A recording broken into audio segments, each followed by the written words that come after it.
So this is Paulo from Tether. So the video is called "Why Tether Loves Bitcoin," and he's going to talk about 5 or 6 different things here that Tether is working on within Bitcoin. Very impressive, though. This is another video I watched like 3 or 4 times because I wanted to make sure I didn't miss anything here. But this is a good dude, man. Me and Daniel watched this presentation. We didn't watch it live. We watched it from our Airbnb in Vegas. But Daniel, after watching this, he's like, man, I'm bullish on Paulo. I'm bullish on Tether, USDT. And again, put away all of your preconceived notions, everything you've heard about USDT and Tether, whatever. Just listen to this presentation, and you're gonna feel differently afterwards. This is a really, really good presentation. At Bitcoin 2025, and I wanted to use this opportunity to tell you very quickly about Tether, but not many people know all the ways Tether as a company is supporting Bitcoin. So, well, I really like this. If I click.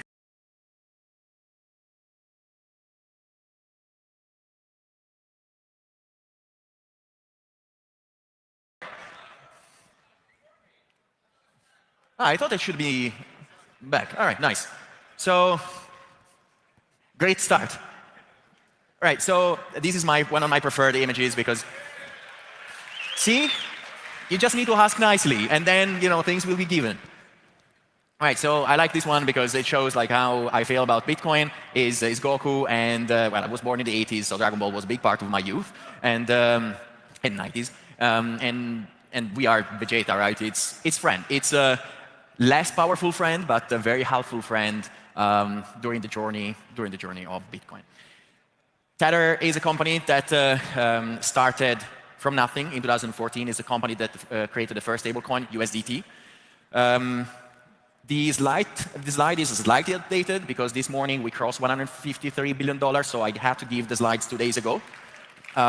Thank you.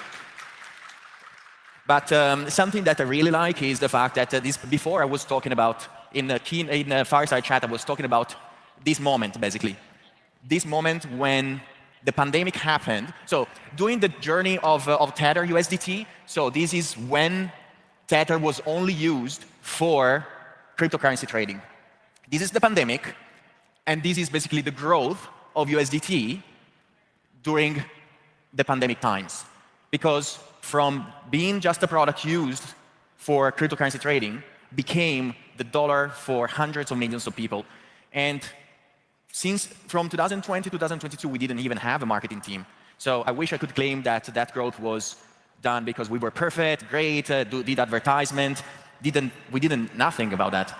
Actually, all happened because when you create a product that actually people need, it will just grow by itself and through the word of mouth. Do you catch that? We had a meeting with Bitcoin Citadel yesterday, and I shared this clip because I think that that's so true, so important to really understand there. When we talk about fiat incentives and all the bullshit that happens in that system, everybody's trying to game people's attention, trick people into buying things they don't need. It's gross. But like, listen to that again. So they grew their company. I forget what it was, the amount, but listen to what he said there about no marketing. It's just building a product that people need. For cryptocurrency trading, became the dollar for hundreds of millions of people. And since from 2020 to 2022, we didn't even have a marketing team. So I wish I could claim that that growth was done because we were perfect, great, did advertisement. We didn't nothing about that. Actually, all happened because when you create a product that actually people need, it will just grow by itself and through the word of mouth. Some statistics. Last year we made 13 billion profits. We keep 120 billion plus in US treasuries as of now. We committed to reinvest a lot into Bitcoin. We are going to see it in a little bit, but we have now more than 100,000 Bitcoin that we own as a company. Thank you. We have around 50 tons of gold. Many Bitcoiners don't like gold, and maybe this is going to be controversial, but many Bitcoiners don't like talking about gold as if gold would take away something from Bitcoin. There is no way. Bitcoin is perfect, gold is imperfect. Thank you. But the reality is that Bitcoin is money governed by math, and gold is not competing with Bitcoin, but gold is competing with fiat. So that's why we like a little bit of gold, because just we believe that in the future, gold will represent the natural Bitcoin in a certain way. I know that people think about Bitcoin as the digital gold. I think that I prefer to think in Bitcoin terms, and I think gold is kind of a resource of nature and is almost like the natural Bitcoin. So again, I've listened to this probably 4 or 5 times now. I like these quick speeches because they're really to the point and concise. But I'm still having a hard time wrapping my head around that part that he just said. Gold is not competing with Bitcoin. Gold is competing with fiat. Gold is natural money. Bitcoin is money backed by math. But I don't know if I agree with that. And I still, I kind of like the concept of it. I get where he's coming from here. I guess he's doing a little bit different. He's on a bigger stage than me in terms of what he has to have as his backing. So he has Bitcoin, US Treasuries, and gold as their what's backing USDT. But I just see gold as an opportunity cost to Bitcoin. And I could be wrong about that. It doesn't make sense to me to hold gold because I really think that Bitcoin is natural money. Because in order to create new Bitcoin, you actually have to take energy from the real world and plug it into the Bitcoin network. So to me, that is the closest thing to nature that you can find. Is better because obviously you can't just create more of it. It's on a very strict and precise timeline of every 10 minutes. We started the show with difficulty adjustment. That's what really brings the whole thing full circle with natural money. So again, I'm still trying to wrap my head around that. I'm not saying I disagree with him there. I just don't. I see gold as if you're holding gold instead of Bitcoin, you're losing. That's an opportunity cost. You could be holding Bitcoin there, but you're holding gold. So again, different worlds here. We're playing in different fields. But I always think of myself and the family here as like a small company. And that's how you should run it. And well, I'm not going to tell you what to do, but that's how I think about it. And I think his Buck 52 said the same kind of thing yesterday. Treat your own family like it's a for-profit company. Make more than you spend and store your wealth properly. And I feel like if you're storing your wealth in gold, you're missing out. That's just my opinion, but I don't know. Let me know if you guys have any thoughts on that. Gold versus Bitcoin. I think that Bitcoin is just a better gold. So why would you hold the shittier version of it? We have around 420 million users in emerging markets in developing countries. We are growing at a huge pace. We represent 62% of all decentralized exchange volumes with USDT. And one of the most beautiful statistics that also is referred to the chart that I was displaying before is that 35% of the users of USDT are using USDT as a saving account, right? Because they live in countries like Turkey, Argentina, Vietnam, where the devaluation of their national currency is so huge that they need. Okay, sorry. I don't mean to keep cutting him off because this guy's amazing. But this is kind of what I just thought of. And going back to, I think it was Gray who asked the question earlier about what's the difference between the fiat system and Bitcoin for using micropayments.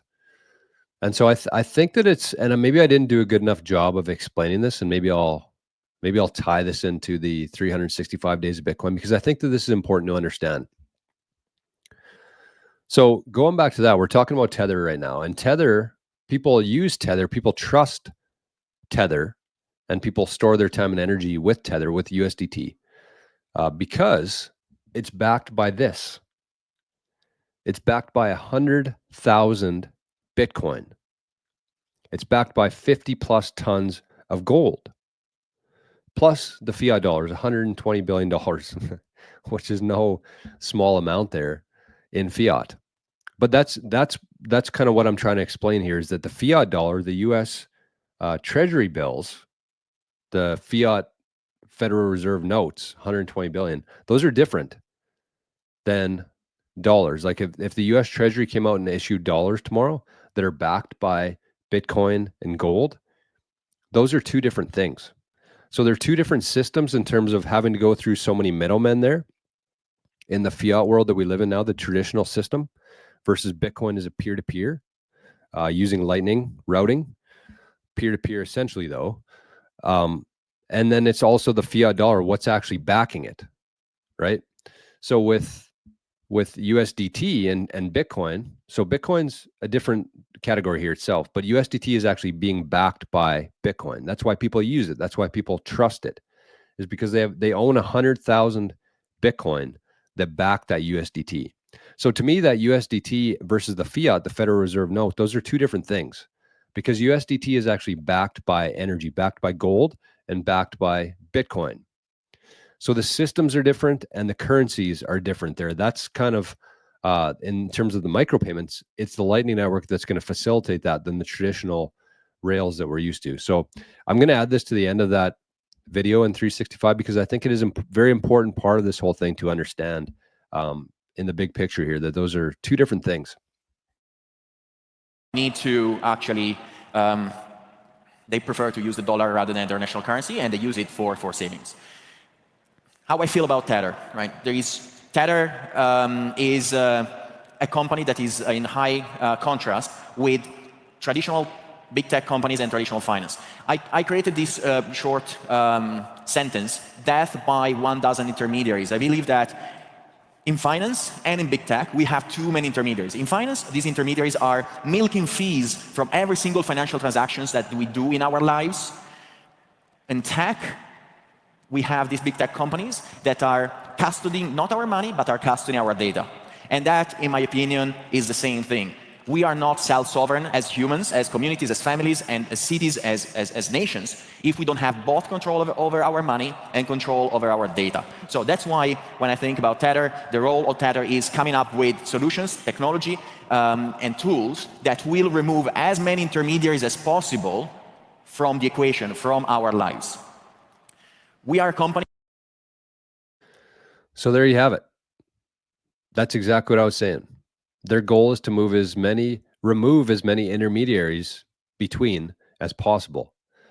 And when you have less intermediaries there, you have less fees, and you can actually send Bitcoin around in micropayments, because the reason why micropayments don't exist in that system or aren't successful is because there's too many intermediaries there. There's too many people taking a fee from every payment. And therefore you have to have a sufficient amount of dollars being sent for it to be worth it. And that's why you can't send 50 cents or 20 cents around the internet, because there's too many intermediaries there. That was born with Bitcoin. We are all Bitcoiners at heart. Everyone in our company loves Bitcoin. That's why this talk today, we are, I think, built different. First of all, we have our headquarters in El Salvador, the original Bitcoin country. We support El Salvador. We believe it's the most beautiful country in the world. It has huge opportunity. It has a great story. For 20 years, the country was disrupted by the pandillas, by the gangs. The president has showed a very high courage, has demonstrated that politicians, if they really want to change things, they have all the opportunities to do so. And I'm seeing the same thing now in the United States. The United States has decided to turn the page and start to understand how important Bitcoin is for the world, for its own country. And you can see it quickly in just few weeks, few months. The result is astonishing. So again, politicians can actually do things. I'm sorry, I'm Italian, I'm not used to that. So one of the things that we are very proud of, as I said before, we have more than 100,000 Bitcoin in our treasury. By the way, the addresses are public, so we are not hiding that. I think it's very, very, very important. Thank you. USDT is coming to Lightning. We announced that in Plan B. You know what I'm going to say about that. You know what I'm going to say about that. Proof of reserves. The only way that Bitcoin wins, well, Bitcoin's going to win either way, in my opinion. There's a couple different roads it could go down, though. It could become very captured and captured like the internet was and email was. It could. If we're not careful, it could turn into that over time. Probably not within our lifetime, but over time, slowly. If we're not careful with this thing, it could get away from us. But the other part too there, and what he was talking about was the proof of reserves. And so again, Bitcoin, I think, will succeed either way, but I don't think we'll ever know the true value of Bitcoin until we have proof of reserves. Anybody with a sufficient amount of Bitcoin who has stakeholders, so whether that's Tether, a government, a public company, anybody, we have to make proof of reserves the standard. Because when we have proof of reserves, we're going to see how scarce Bitcoin actually is, and we're going to be able to audit in real time how much paper Bitcoin is out there. So big, I mean, huge. This is huge, and these guys are tied in with 21 Capital, Mahler's, Lutnick, and they announced yesterday their proof of reserves. I'm pretty sure, anyways. I didn't check it out, but so USDT has it. He took a shot at Saylor there, I think, a little bit, but important, very important, and it's good to see people like Paulo and Tether actually leading the way on that charge. El Salvador. I believe that Lightning is the perfect, or Lightning-like channels are the perfect solution for scaling transactions and payments. Today I was reading a research from Castle Islands that was saying that USDT is 80% of all the payments volume in the digital asset industry. That is astonishing. But my problem is that all the layer 2s on every single altcoin chain are not scalable. They are suffering from one big problem. It's called single share state. And instead, when you have a layer 2s like Lightning that have peer-to-peer channels, the thing is completely different. They can scale to trillions of users. Of course, they need maybe some adjustments, some tweaks, but the logic is there, the opportunity is there, and that's the right way to build this technology. If you want to scale, you cannot use single share state. You have to use peer-to-peer channels. We invested $2 billion in energy production and Bitcoin mining. Actually, it's a bit more than that. Something that we have been very shy to say it, but I think that is very realistic, but that by the end of this year, Tether will be the biggest Bitcoin miner in the world, even including all the public companies. Thank you. So some people ask us, why the hell you are doing Bitcoin mining if you have, and you can just buy Bitcoin. You have 100,000 Bitcoin in your company, right? Why you're doing Bitcoin mining? And I believe that it's very important to do Bitcoin mining because exactly that is the hedge. That is our protection for our Bitcoin treasury, is actually participating to the security of the Bitcoin mining network itself. Thank you. Like every time I listen to this presentation, I like this guy even more. Like, how much sense does that make? That's why, to me, it doesn't make any sort of sense for Saylor to own 500,000 Bitcoin, hold it with somebody else, not participate in any mining, not participate in building open source and actually funding Bitcoin development. When you're holding that much Bitcoin, whether it's 100,000 like Tether or 500,000 like MicroStrategy, you have to understand that you have to protect the foundation. And I love this play from Tether by investing. He said they're going to be the biggest Bitcoin miner by the end of this year. Like how genius is that? How logical. It just makes sense, right? If you're holding all of your wealth or the majority of your reserves in this network, you should do everything that you can to protect that network. So this guy gets it. And $2 billion in mining, that's why I spoke so highly of 21 Capital the other day in 365 days of Bitcoin video I did, because these guys get it. These guys are super efficient. These guys know how to build businesses, how to make money. And that's what you want in this world that we're moving into. You want an ability to be fast, thin in terms of not a whole bunch of staff, not very bloated, agile, and knowledge. Like this guy gets it. He understands exactly what's going on here, and he's building things around that thesis. It's beautiful.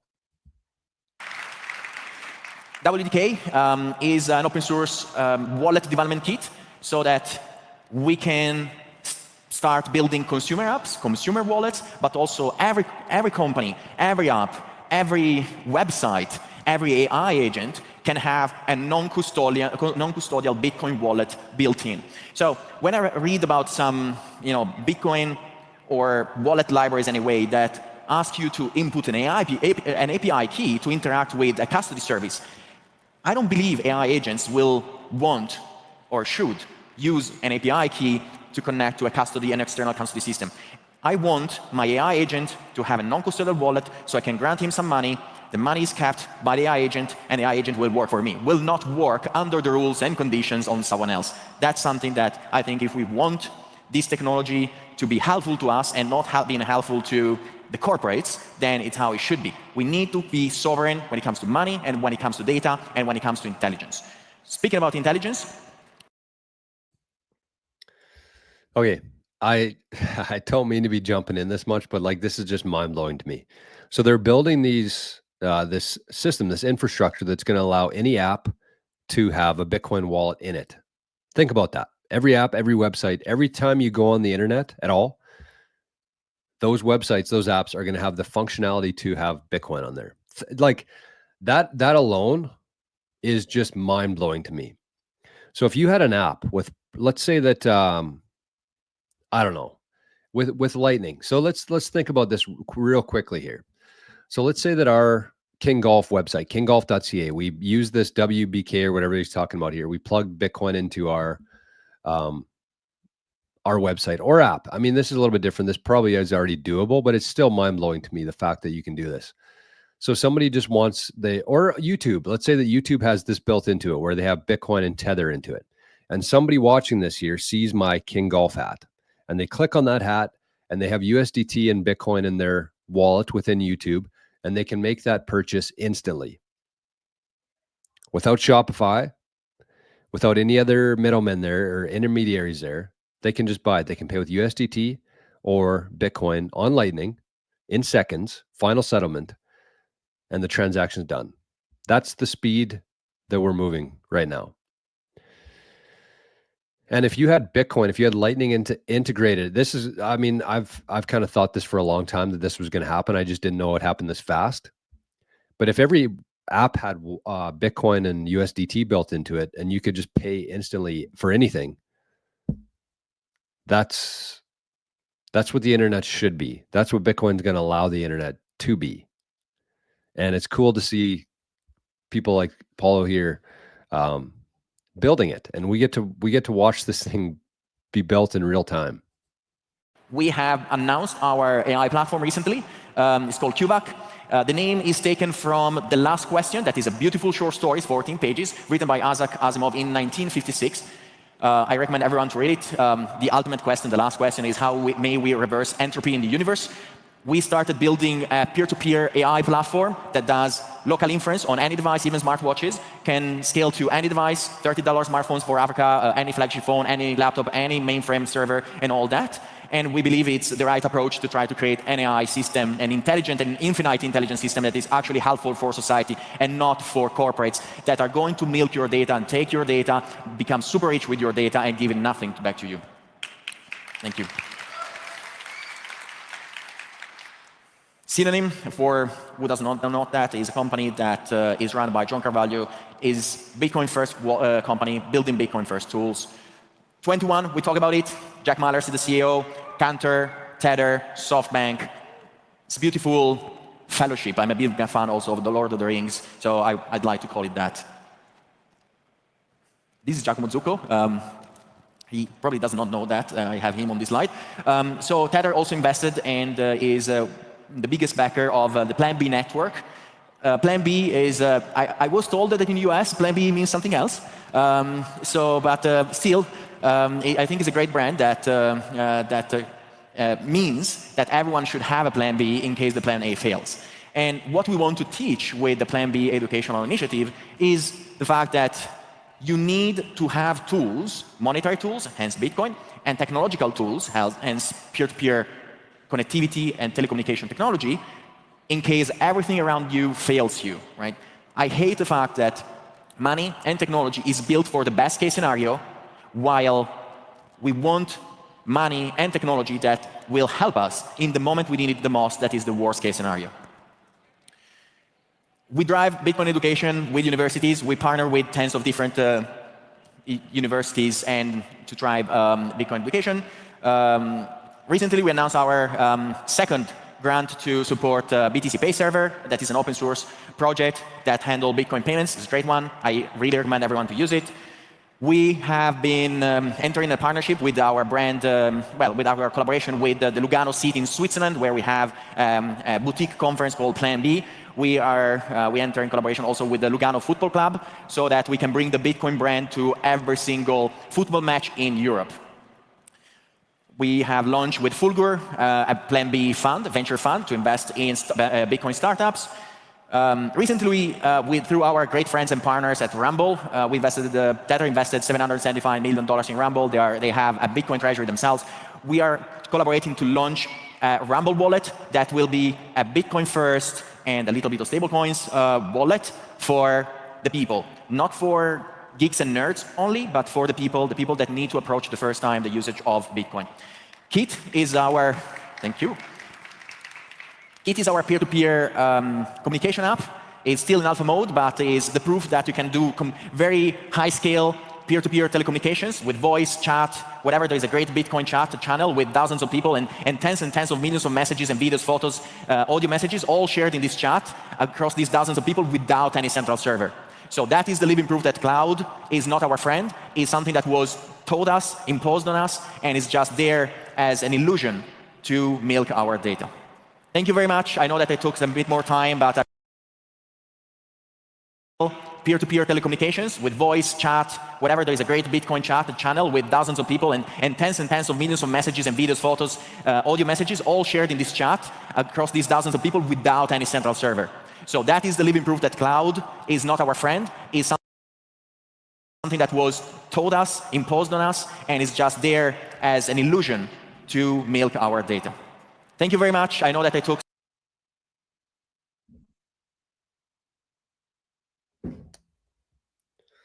Wow, Arnie just showed up too.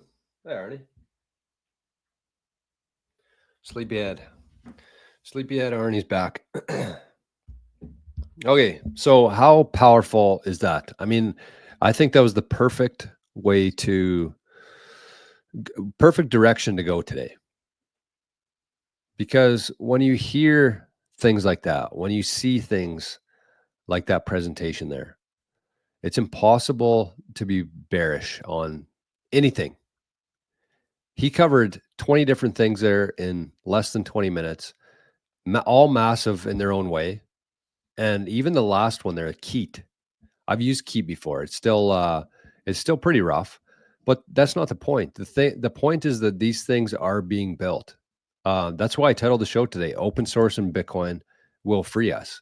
And it really does not matter what's going on out there. That's the whole thesis of the sovereign individual, is that there's this new world that's being created here called the internet in cyberspace. And you can now own a piece of land in cyberspace via Bitcoin. And when you have all of these intelligent people working on these different projects that are going to be available to anyone on the planet without anybody's permission, nothing can possibly stop that. It's impossible. The only way this thing can be stopped at this point is if they shut off the internet in every single country in the world. And do you think that that's likely? I don't think so. So we're here now. Some days are more painful than others, but the world that we're moving into, inevitably, in my opinion, assuming that people keep funding this. And to me, it's different for somebody like me, right? It's different for somebody like me to sit here in my house with my dog, talking to a camera, and try to change anything significantly. I do believe that we're making real change within the community here, but like this guy, Tether, they figure out how to make billions of dollars every month with a very short staff, using open source things, tools, and they're not only just hoarding those profits, they're actually funding freedom. They're funding sovereignty. They're trying to take as much time, energy, and attention away from that centralized system full of intermediaries, full of bloodsuckers. And they're building in cyberspace in a very free and sovereign way. That's powerful to me. When you have that much weight behind you, when you have that much ability to invest in education, in open source, and peer-to-peer, in companies who are doing the right way, everything. I highly encourage you to go back and watch that a couple times, because it's just every time I watch that, I get more and more hopeful for the future.